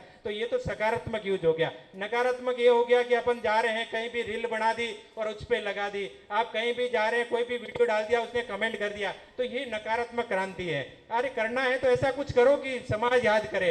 आप ऐसा आईएएस बनो कि लोग याद करेंगे उस रील में क्या रखा है। आप 2 मिनट का वीडियो बना के डाल रहे हो, दुनिया को तमाशा दिखा रहे हो, उससे क्या हो रहा है। लोग आपके ऊपर कमेंट करके नकारात्मक विचार लाते हैं कि ऐसे हो गया, ऐसा हो गया, सरसा का विषय बनते हैं। सरसा का विषय बनने के लिए बहुत कुछ है, आप खेल कूद में आगे जाओ। आपने अभी देखा होगा मनु भाकर 22 साल की उम्र में 2 ओलंपिक में पदक जीत के, मेडल जीत के आई है, तो पूरे देश में अपने आप नाम हो गया। हर व्यक्ति उसका फोटो लेने के लिए तैयार है। आप अपने आईएएस बन जाओ, हर व्यक्ति आपको याद करेगा। आप अपने आप को अच्छा नर्तक बना दो, अपना गायक बना दो, अच्छा व्यवसाय में साबित कर दो, अच्छी सर्विस में चले जाओ, किसी न किसी सेक्टर में जाओ, लोग आपके पीछे घूमेंगे। आपने एक रूमा देवी का बाड़मेर में नाम सुना होगा, एक महिला जो किसान परिवार से निकली है, उसने मेहनत की और आज विदेश से उसको ऑफर मिलते हैं। ऐसा कुछ नहीं किया, उसने रिले नहीं बनाई है, उसने ओनली मेहनत की, कसिंदाकारी का काम किया। धीरे धीरे उस कसिंदाकारी को अपना व्यवसाय बना दिया, फिर एक संस्था बन गई, एनजीओ बन गई और आज कहाँ तक पहुँच गई है। इंटरनेशनल कॉल, वहाँ से उनको अपॉइंटमेंट नहीं देती है। अपन यदि अपन यहाँ बुलाना चाहे तो 1 महीना 2 महीने बात करते तो भी अपॉइंटमेंट नहीं मिलता। तो एक किसान महिला वहाँ से वहाँ पहुँच सकती है, तो अपन क्या नहीं कर सकते हैं। तो मेरा इतना ही कहना है कि डिजिटल क्रांति को कंट्रोल में रखते हुए और उसका सकारात्मक उपयोग हो सके वो करना चाहिए। नकारात्मकता से दूर होते जाइए, क्योंकि यदि नकारात्मकता के कारण अपने आप को हाईलाइट करना चाहते हैं तो शॉर्ट टाइम के लिए कि आप रील बना के डालोगे, खूब कमेंट मिल जाएंगे, बट 5 मिनट 10 मिनट के लिए, महीना 2 महीना के लिए मिलेगा। उसके बाद कोई कमेंट नहीं है, सब आपसे टूट जाएंगे, दूर होते जाएंगे। यदि आप कलेक्टर बन गए तो आपकी जिंदगी भर आपको याद करेंगे और लोग बढ़ते जाएंगे, 5 लोग, 10 लोग, 50 लोग, हजारों लोग जुड़ते जाएंगे। आप यदि खेल के क्षेत्र में आगे चले जाएंगे, आप विज्ञान के क्षेत्र में आगे चले जाएंगे, टेक्नोलॉजी के क्षेत्र में आगे चले जाएंगे, तो खूब सारी कंपनियां, लोग आपके पीछे घूमेंगे। तो आप सभी डिजिटल क्रांति का, सोशल मीडिया का, अपने आसपास की जो भी माहौल है उसको पॉजिटिव बना के यूज करें। जो भी घर में माताएं बहनें हैं उनसे मेरा विशेष निवेदन रहेगा कि घर में जो छोटा बच्चा अपना है 1 साल का, 2 साल का, 3 साल का, वो क्या करता है, रोता है, जिद करता है, तो अपन क्या करते हैं, ले बेटा मोबाइल थोड़ी देर गाना देख ले, और अपन काम में लग जाते हैं। अपने को लगता है कि अपने ऊपर परेशान कर रहा है, अपने को काम करने नहीं दे रहा है, अपने को खाना बनाने नहीं दे रहा है, उस पे दे रहा है, बट वो बच्चे के लिए कितना बड़ा नुकसान हो गया, उसका पूरा कैरियर खराब हो गया। बच्चों के लिए अपन क्या क्या नहीं करते हैं, बचपन से ही उसका कैरियर खराब करने लग जाओगे तो कैसे संभव है बच्चा आगे बढ़ेगा। तो आप विशेष इसका ध्यान रखें। कुछ दिन बच्चा जिद करेगा, कुछ दिन रोएगा, बट धीरे धीरे उसमें आदत में डाल देगा। बच्चे को मोबाइल में ये सब कुछ सिखाए कि फोन कैसे किया जाता है, बात कैसे की जाती है, फोन का उपयोग क्या है, बट उसको वीडियो देखने के लिए, ये फालतू के काम के लिए घंटे घंटे 2-2 घंटे उस क्रांति से दूर रखने का काम करे। इसके बाद तीसरा पॉइंट मेरा छोटा सा समाज को लेके है, तो मैं टाइम ज़्यादा है बट आज वक्ता मैं और वीडियो साहब 2 ही है, और आप लोग भी इतने दूर से मुझे बुलाया है, 3-4 किलोमीटर से मैं यहाँ आया हूँ, और इतना आपने मौका दिया, तो मेरा ये टाइम बनता है कि आधा घंटा तो आपका मैं खाऊं, क्योंकि आपने 3 घंटे तक आपने इतना कुछ डांस और मनोरंजन किया, तो कुछ बोरिंग सब्जेक्ट भी होना चाहिए। आधे घंटे में बोर करूंगा तो वापस अच्छे से आप मन लगा के आगे का काम करेंगे, और मेरे बोरिंग के कुछ न कुछ वर्ड दिमाग में गूंजेंगे आज नहीं तो कल, क्योंकि मैं कोई ऐसा वक्ता नहीं हूँ, ऐसा कुछ खास नहीं हूँ, बट मैं आपकी तरह से निकला हुआ, आपके बच्चों की तरह ही बच्चा था, घर में खेलता कूदता, गाँवों में सरकारी विद्यालयों में पढ़ता हुआ, और आज अपने आप में आरपीएससी में राजस्थान पब्लिक सर्विस के तहत राजस्थान प्रशासनिक सेवा में 32वीं रैंक के साथ चयनित हुआ, तो तब आप लोगों ने ये मौका दिया है।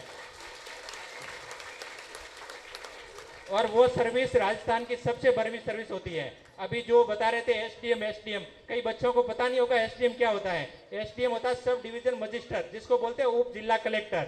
जैसे कलेक्टर जिले पे होता है, वैसे सब डिवीजन पे जो एसडीएम होता है वो वहाँ का कलेक्टर जैसी पावर उसके पास होती है। तो वो सब डिवीजन मजिस्ट्रेट या उप जिला कलेक्टर या उपखंड अधिकारी, उन नामों से अलग अलग जाना जाता है। तो वो अपने आप में बहुत बड़ी सर्विस, राजस्थान की सबसे बड़ी सर्विस होती है। किसी आईएएस के बाद जो भी स्टेट की, राज्य की सर्विस होती है वो आरएस होती है। और बहुत बड़ी बात, मैं अपने आप की बड़ाई नहीं कर रहा हूँ कि अपने यहाँ पहले बहुत कम गिने चुने देखने को मिल रहे थे, वर्तमान में 2 या 3 साल से क्रांति चली। 17 में मैं डायरेक्ट आरएस पहला आया था, उसके बाद राम जी सिलेक्ट हुए, उसके बाद अभी इस साल Paras as a deputy RPS select हुआ। धीरे धीरे समाज में एक नई बहार के रूप में सिलेक्ट होने लगे हैं। तो मैं चाहता हूं कि आने वाले टाइम में जितनी होनार प्रतिभा यहाँ बैठी है वो कहीं ना कहीं आरपीएस बन के, कहीं ना कहीं आईएएस बन के, आईएएस बन के, या कोई न कोई ऐसी सर्विस बन के और हमारे इस ग्रुप में आए, ताकि समाज का मान बढ़ सके, इस लोगों का, गांव का, क्षेत्र का मान बढ़ सके।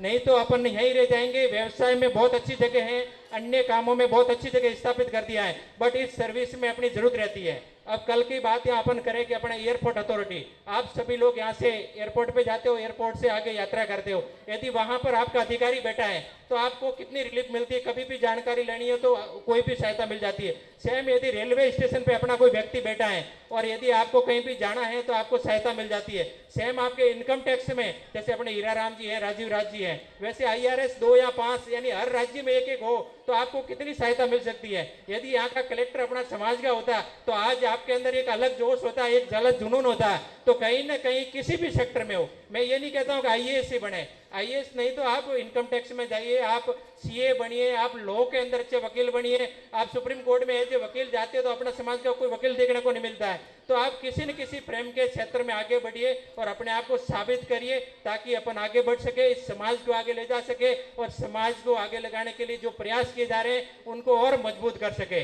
अपना समाज है जो सामाजिक रूप से बहुत संगठित, स्वाभिमानी, मेहनती समाज है, रात दिन मेहनत कर देता है। यदि एक हो जाते हैं और उनको जगह दिया जाता है तो वो रात में बदलाव ला देते हैं। कई बार ऐसा होता है कि अपन मिल बैठ के डिस्प्यूट चलता है, बात आपस में बनती नहीं, पर अपन गांव में गए कोई आपने गोदो कर दियो, यानी किसी ने आके अपने को छेड़ा दिया, तो अपन रात में एक हो जाते हैं कि नहीं करके दिखाएंगे। ये हर जगह अपन ने देखा भी है। कई बार ऐसे अपनी जमीन को लेकर कोई बात होती है, किसी संस्था को लेकर कोई बात होती है, या किसी राजनीतिक काम के लेकर बात होती है, तो अपन रात में एक हो जाते हैं और बदलाव ला के खड़ा कर देते हैं। तो अपना समाज सब कुछ कर सकता है, बट एक है कि आगे की मंशा बना के और इस हॉस्टल के मेन गेट पे जो मैंने और वीडियो साहब ने एक बोर्ड पढ़ा है, उस बोर्ड को नहीं पढ़ा वो दोबारा पढ़ लेना। मुझे बहुत अच्छा लगा कि वास्तव में उस थीम और उस थीम के साथ यदि समाज आगे बढ़े तो कोई अपने को पीछे नहीं कर सकता।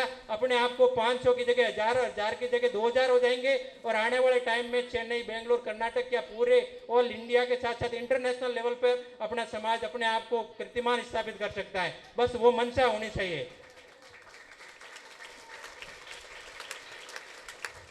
ये अपने को कभी विचारना नहीं चाहिए कि यदि वो बड़ा था, वो छोटा था, वो ऐसा था, उसने ये कर दिया, मैं क्यों करूं, ये तो मेरा नहीं है। आज मुझे बहुत अच्छा लगा ऐसे टीम बैठी है, इस तरीके से यदि संगठित होकर करें तो इतना बड़ा आयोजन बहुत शांति से हो सकता है, बहुत अच्छे तरीके से हो सकता है। तो अपन सभी को पूरा प्रयास करना चाहिए। आपने जो ये प्रतिभा सम्मान समारोह रखा है, इसमें हम लोगों को बुलाया है तो उससे हमें तो बहुत खुशी हो रही है, उसके लिए तो विशेष आभार, धन्यवाद है।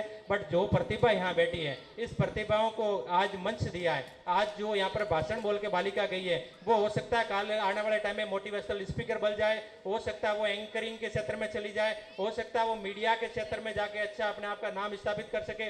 वैसे ही जैसे आपके कोई गायक थी, अच्छी प्रेजेंटेशन दी तो वो अच्छी नर्तक बन सकती है, अच्छी गायक बन सकती है और खेलकूद में भी आगे जा सकती है। तो आपने जो अवसर प्रदान करने का समाज ने संगठित होकर काम किया, वास्तव में तारीफ कालिम है और अपने को पूरी मेहनत करनी चाहिए। दो बात का जरूर ध्यान रखना चाहिए, अपने आसपास दो देवियों की बहुत पूजा करते हैं, एक होती है लक्ष्मी और एक होती है सरस्वती।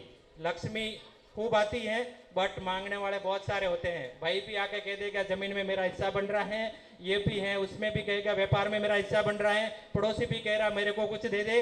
बट सरस्वती ऐसी है कि आपने प्राप्त किया तो चाहे भाई आ जाए, चाहे बहन आ जाए, चाहे माता आ जाए, चाहे पिता आ जाए, कोई भी उसको छीन नहीं सकता, वो आपके पास रहनी है। तो इस बात को ध्यान में रखते हुए और अपन सभी को सरस्वती यानी शिक्षा को प्राप्त करना है, शिक्षित बन के अपने आप को अच्छे व्यक्तित्व के रूप में, अच्छे नागरिक के रूप में स्थापित करके इस समाज को आगे बढ़ाने का काम करना है।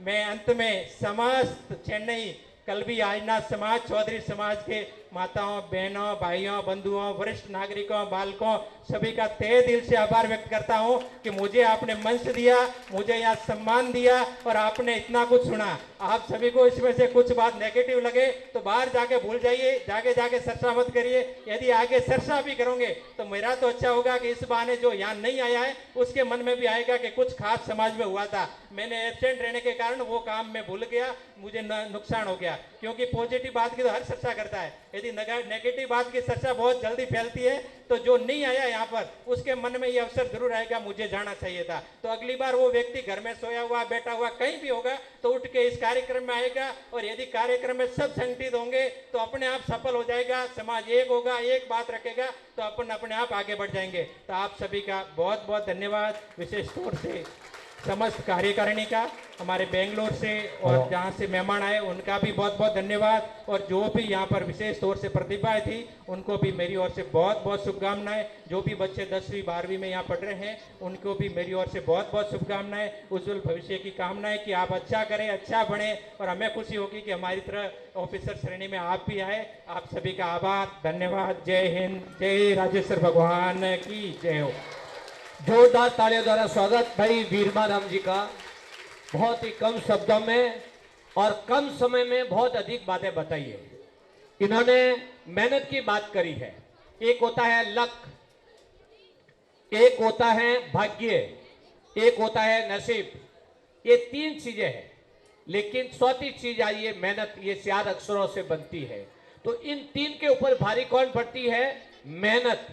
उदाहरण के लिए आप दूध को तकलीफ करेंगे, दूध को तकलीफ देंगे तो दही बनेगा, और दही को तकलीफ देंगे तो मक्खन बनेगा, और मक्खन को तकलीफ देंगे तो घी बनेगा। और घी की वैलिडिटी बहुत ज्यादा होती है, दूध 12 घंटे में फट जाता है। वैसे ही ये पढ़ाई है, जितनी मेहनत करेंगे उतनी ऊंचाइयों पर पहुंचेंगे। बहुत बहुत आभार भाई वीरमा राम जी, आपने समाज, बच्चों और सबको जो गाइड किया है उसके लिए हम आभारी हैं। आपको पुनः एक बार धन्यवाद देते हैं। बजा तो दिल खोल के ताली बजाओ। ताली बजाओ नहीं है तो कोई हमें तो कोई जीएसटी वाला, कोई इनकम टैक्स वाला बैठा है, शिक्षा वाला ही तो बैठा है। ताली कटे बजावनी, कटे नहीं बजावनी। हाँ, जीएसटी नहीं है, जीएसटी पर ही चाली है। अगली कड़ी में मैं अपने सैनिक समाज के संरक्षक महोदय श्रीमान नरिंगाराम जी से निवेदन करूंगा कि आप ही अपने शब्दों से समाज को उद्बोधन करें। भाई नरिंगाराम जी, जोरदार तालियों द्वारा स्वागत।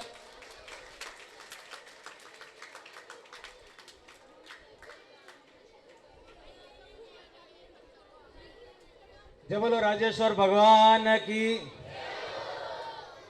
राजेश्वर भगवान के चरणों में सत सत नमन। मंचासीन सालाराज महाराज के चरणों में नमन। अपने बीच में पधारे हुए मुख्य अतिथि श्रीमान हीराराम जी एवं विशिष्ट अतिथि श्रीमान वीरमाराम जी और जो भामाशा परिवार, विशेषकर बेंगलोर से पधारे हुए पूरी टीम, अध्यक्ष महोदय, सचिव महोदय और जो भी भाई हैं, उन सभी का खूब खूब स्वागत। अपने सामने समाज के भारी संख्या में भाई, माताएं, बहनें, बच्चे और सभी अपना व्यस्त समय निकालकर इस कार्यक्रम को सफल बनाने के लिए यहाँ पधारे हैं। आप सभी का चौधरी आइना समाज चेन्नई की तरफ से हार्दिक स्वागत और अभिनंदन है। विशेषकर अभी जो बातें बताई हैं वो बहुत ही महत्वपूर्ण बात है। इसमें मैं आपको एक बात स्पष्ट करना चाहता हूं कि शिक्षा का क्या महत्व है। पिछले 10 साल से अपन एक कार्यक्रम बना रहे हैं, ये 11वां साल है। तो इस कार्यक्रम में अपन जो विशिष्ट अतिथि और मुख्य अतिथि के रूप में बुलाते हैं तो वो केवल और केवल सरकारी अफसर होते हैं, ठीक है। तो आप समझ जाइए कि इसका महत्व क्या है।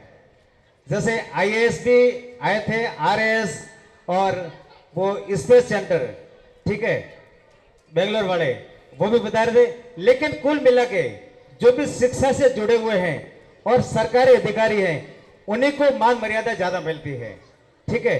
व्यापारी भले कितना ही बड़ा हो, लेकिन जो मान सम्मान है वो अवसर के अलावा दूसरों को नहीं मिलता है। उसके लिए आप सभी को शिक्षा के ऊपर ध्यान देना है और अपना लक्ष्य निर्धारित करके पढ़ना है, ठीक है। बहुत ही एकाग्र से ढंग से और मन से अगर आप पढ़ोगे तो आप अवश्य सफल होगे। ये नियम सब पे लागू होता है, न कि केवल शिक्षा पे। व्यापार पर भी यही नियम है और खेती पर भी यही है, ठीक है। अगर खेती भी ध्यान से अगर 4-5 घंटे लगातार काम करते हैं तो फसल पैदा होती है। ऐसा नहीं है कि आधा घंटा काम किया फिर 1 घंटा आराम किया तो उसमें कोई लाभ नहीं होता है। व्यापार में भी वही बात है। व्यापार में अगर आप स्थिर रूप से बैठेंगे, ध्यान देंगे तो ही दुकानदारी सक्सेस होती है। खाली बातों में और मीटिंग में आगे पीछे घूमने से वो सक्सेस नहीं हो पाते हैं, ठीक है। एक्स्ट्रा आदमी है और उसको टाइम है तो वो खूब मीटिंग करे, खूब चर्चा करे, समाज की सेवा करे, तो वो होना भी चाहिए। दूसरी बात है अभी संस्कार, ठीक है। तो संस्कार शिक्षा के साथ बहुत जरूरी है। आज की जो शिक्षा है उसमें संस्कार की विशेष कमी है। उसके लिए घर पे अच्छा संस्कार मिले ताकि वो संस्कारवान संतान हो और वो संतान अपने परिवार का, अपने गांव का, अपने देश का और अपने समाज का नाम रोशन करे, ठीक है। क्योंकि आज के समय में संस्कार की कमी की वजह से ये जो घटनाएं हो रही है उसका मुख्य कारण भी यही है। अभी एक नाटक के माध्यम से भी आपको, ड्रामा के माध्यम से बताया था कि संस्कार कितना जरूरी है। उसके लिए आप बचपन से बच्चों को अच्छे संस्कार दीजिए ताकि आपका भविष्य भी उज्जवल हो सके और आपको देखकर दूसरे भी सुधर सके। ऐसे बहुत बार होता है, कोई गांव या कोई घर अच्छा होता है तो उसके बारे में बात होती है कि उसके घर में कितने बच्चे संस्कारवान हैं, कितना अच्छा है, उनके आपस में भाइयों का प्रेम भाव कितना है। मतलब उन बच्चों का बोलना, चालना, उठना, बैठना जो भी है वो एक तरीका होता है, ठीक है। उसके लिए आप, ये छोटे छोटे बातें हैं लेकिन अपने जीवन के लिए बहुत जरूरी है, उस बात का आपको ध्यान रखना है। तीसरी बात है स्वास्थ्य। स्वास्थ्य के बारे में कभी लापरवाही नहीं बरते, ठीक है। शिक्षा के साथ में संस्कार, उसके बाद में स्वास्थ्य। अगर आपका स्वास्थ्य अच्छा है तो आपका भविष्य 100 साल तक भी उज्जवल है, ठीक है। अगर आप किसी गलत आदत में फंस गए तो जल्दी आपको बूढ़ा बुलाएगा, बुढ़ापा जल्दी बुलाएगा कि आ जाइए आप हमारे शरीर में। उसके लिए आप हमेशा मतलब अच्छा खान पान, और वो भी घर का, आप बाहर अन्यथा नहीं खाए। अगर मजबूरी बस जाना पड़े तो अलग बात है, लेकिन शौक से नहीं जाना है।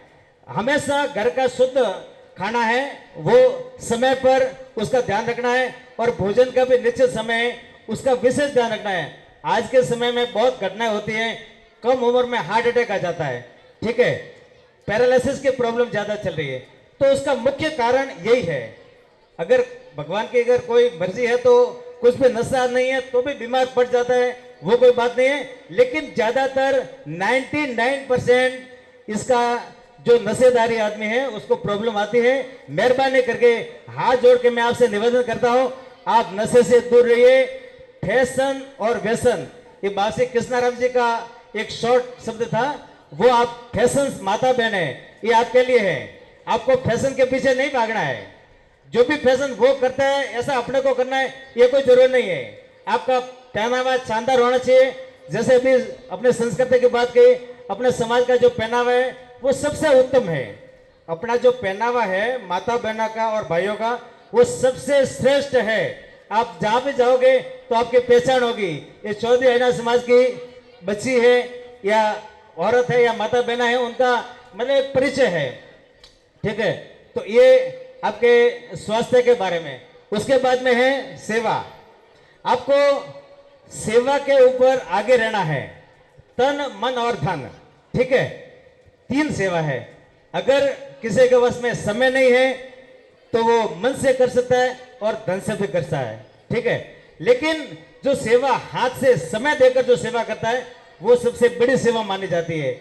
अपने समाज में सेवा हो या कहीं भी अपने देश के लिए जहां भी अपनी आवश्यकता हो वहां अपने को सेवा देना है, और सेवा बचपन में सिखाना है। बच्चे जब छोटा होता है ना तो मंदिर में छोटा मोटा काम होता है, भाई आप थोड़ी बहुत सेवा दीजिए। ये जैसे संस्कार शिविर हमारे चलाते हैं तो उसमें ये छोटी छोटी बातें सब सिखाते हैं। मतलब बच्चा अगर बचपन से उसमें आदत पड़ जावे ना तो उसका भविष्य हमेशा उज्जवल रहता है। उसके बाद में है स्वाध्याय। आज के समय में स्वाध्याय मतलब अपन भूल गए हैं, खाली मोबाइल लेते हैं और मोबाइल पे देख लेते हैं, लेकिन जो पुस्तकों का महत्व है वो मोबाइल उसका मतलब पद नहीं ले सकता है। अगर पुस्तक पढ़ते थे तो उसका एक आनंद ही अलग था। आज मोबाइल में पढ़ते हैं और भूल जाते हैं, लेकिन अच्छी पुस्तकें घर पे होने चाहिए। अच्छे ग्रंथ रखिए आप, वेद पुराण उपनिषद, ये जो है बहुत बड़े बड़े ग्रंथ है और उसमें बहुत ही गहरी बातें बताइए। तो आप उसके प्रति भी थोड़ा अपना रुझान बढ़ाइए, बच्चों को भी समझाइए कि इस तरह से हैं, और उनको समय नहीं मिलता था आप भले 10 मिनट ही अपने पास बैठाइए और छोटी छोटी बातें उनको बताइए ताकि उनके जीवन में मतलब ये बात आवे। उसके बाद में संगठन की बात है। संगठन में सबसे बड़ी शक्ति है, ठीक है। मतलब अपने परिवार भी संगठित होना चाहिए, अपना समाज संगठित होना चाहिए, अपना देश संगठित होना चाहिए। अगर संगठित है तो कोई भी बाल बाका नहीं कर सकता है। उसके लिए मतलब संगठित रहना है, समाज को आगे बढ़ाना है तो संगठन बहुत ही जरूरी है। कोई भी छोटी मोटी बातें तो उनको आगे नहीं बढ़ाते हुए अपने साथ में रहना है, सबको खूब आपस में प्रेम भाव से रहना है ताकि उसका एक आनंद मिलता है, ठीक है।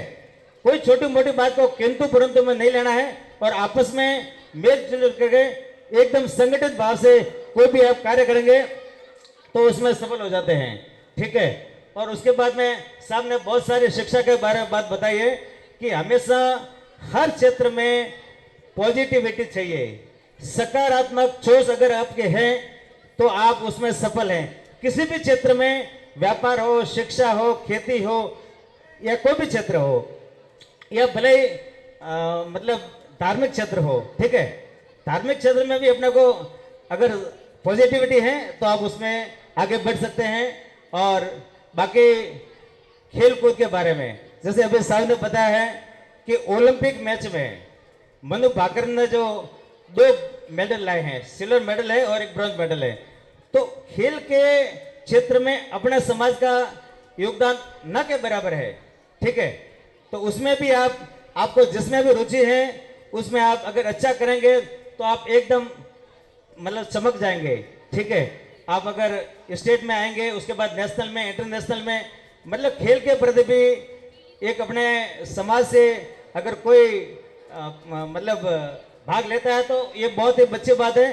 और आज के समय में खेल का बहुत ही ज़्यादा महत्व है। मतलब अगर खेल में कोई आगे बढ़ गया तो उसका परिवार पीछे एकदम आनंद पाएगा। ठीक है, और ज़्यादा नहीं कह करके मैं आपको इतना कहना चाहता हूँ कि पहले के समय में अपन बहुत ही कम पढ़ाते थे, मतलब मिडिल क्लास तक, और आज अपने सामने साहब बैठे हुए हैं हीरा राम जी और वर्मा राम जी, तो इनके पीछे कोई व्यापार नहीं था, मतलब किसान परिवार से हैं और उनके माता पिता ने मतलब इतनी मेहनत करके पढ़ाई उनको, और उन्होंने भी मतलब अपनी कोशिश करे और इतनी मेहनत करे, आज उन्होंने साबित कर दिया है कि हम भी मतलब आपसे आपके बराबर है या अपने से आगे ही है, व्यापारी से आगे ही मानता हूँ। तो ये जरूर नहीं है कि व्यापारी का पुत्र ही आगे आ सकता है। आज जितने भी अफसर हैं वो किसान परिवार से हैं मेरे हिसाब से। ठीक है, तो उसके लिए मतलब आप ये नहीं समझो कि अपन व्यापारी हैं और व्यापार के बजाय ये जो किसान परिवार से हैं ये मतलब अपने से आगे हैं। ठीक है, इस बात का आपको ध्यान रखना है। आपको सब सुविधाएं मिलती हैं, सुविधाएं मिलने के बावजूद भी अगर आप सक्सेस नहीं हो पाते हैं तो ये ठीक बात नहीं है।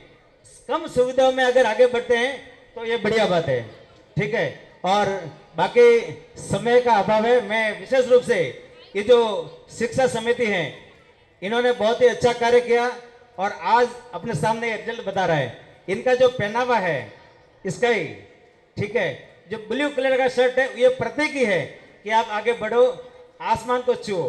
ठीक है, बहुत बढ़िया, आप लोगों ने बहुत ही शांतिपूर्ण ढंग से ये कार्यक्रम देखा और ये हर साल मतलब एक से बढ़कर एक कार्यक्रम पेश कर रहे हैं, उसके लिए आप सभी को खूब खूब धन्यवाद। आप कार्यक्रम पीछे बहुत है, आप लोग शांति से बैठे और पूरा कार्यक्रम देख के आने लगे। जय बोलो भारत माता की, भारत माता की, वंदे वंदे, जय हिंद।